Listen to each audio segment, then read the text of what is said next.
I stood on the baseline of the National Stadium, the bright lights blinding me. Across the net stood Chloe, the girl who had spent 4 years trying to destroy my life. She was smiling, thinking she had already won because she had stolen my sponsorship. But as I gripped my racket, I whispered loud enough for the courtside mic to catch it. "You didn't just steal my spot, Chloe. You stole my mercy. Now, I'm going to show the whole world exactly what a village girl can do to a fake like you." Hey guys, this is Maya, and this is my story. I grew up in a small village tucked away in the mountains. My family struggled for everything.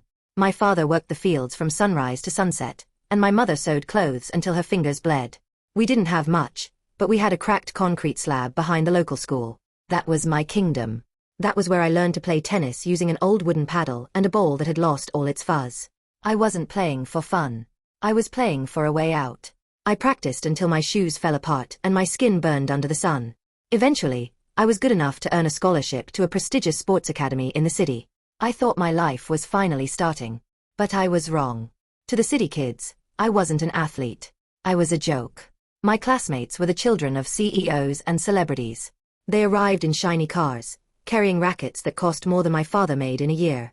From day one, I was the target. They called me Dusty Maya, or the farm girl. They would leave bags of dirt in my locker and pour water into my tennis shoes. The bullying was constant. They wanted me to know that I didn't belong in their world. The leader was Chloe. She was talented, but lazy, relying on expensive coaches and her father's money. The first time we practiced, I beat her 6-0. I didn't mean to humiliate her, but Chloe didn't take it well. From that day on, she made it her mission to break me. But she was smart. She realized I had a feel for the game she lacked, so she changed her tactics. She started acting like my friend. "Maya," she'd say with a fake smile. "We're a team. If you help me train every morning at 4 a.m., I'll make sure my father gets you into the nationals. Think about the money you could send home." I was naive and believed her. For a year, I was Chloe's shadow. I woke up at 3:30 a.m. to help her practice. I spent my nights watching tapes of her rivals, finding their weaknesses so she could win. I did the work, but she got the trophies. She used my talent to climb the rankings while telling everyone she was mentoring the poor village girl. The truth came out the night before the national qualifiers. I heard Chloe laughing in the coach's lounge. "Can you believe she thinks my dad is helping her?" Chloe sneered. "I'm just using her as a hitting machine until I get my sponsorship. Once I win tomorrow, I've arranged for the academy to discover banned substances in her locker. She'll be banned for life, and the village girl can go back to digging in the dirt." I stood in the hallway, my heart freezing. It was all a trap. That night, I realized Chloe and her friends thought they were playing a game. But to me, this was my life. The next morning, the qualifiers began. Chloe expected me to be the same quiet girl she had been stepping on. But I wasn't playing for the academy anymore. I was playing for the girl who used a wooden paddle in the dirt. I dismantled her. I knew every one of her weaknesses because I was the one who had tried to fix them. I knew she couldn't handle a high backhand. I knew she panicked at the net. I played with a cold, calculated fury. By the time the final set came, Chloe was crying. I won the match, and the stadium went silent. The mentee had destroyed the star. But I wasn't done. I knew Chloe's father would try to plant the drugs in my locker. I was one step ahead. I had recorded Chloe's conversation the night before, and I had installed a small camera in my locker. When the directors called me into the office, claiming they found pills in my bag, I didn't look scared. I played the video. I showed them footage of Chloe's boyfriend planting the drugs and the audio of Chloe admitting the plan. "If this goes public," I told them, "this academy loses everything.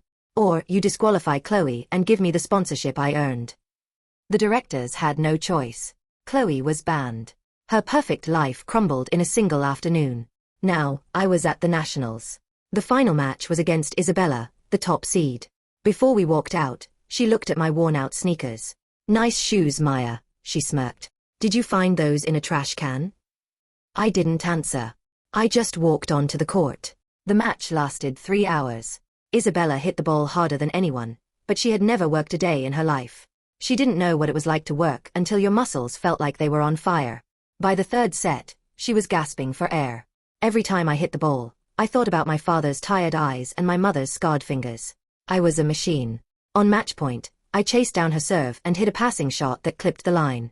The umpire shouted, "Game, set, and match. Maya." The crowd erupted. I fell to my knees. I looked up at the VIP box where the directors were sitting. They looked terrified. They knew the girl they tried to bury was now the face of the sport. After the ceremony, a reporter asked how I did it. I looked into the camera and smiled. In my village, I said, we say you can try to bury a seed in the dirt, but don't be surprised when it breaks through the concrete. My classmates tried to use me and profit from me. But they forgot one thing. I'm used to the dirt. And in the dirt, I am the queen.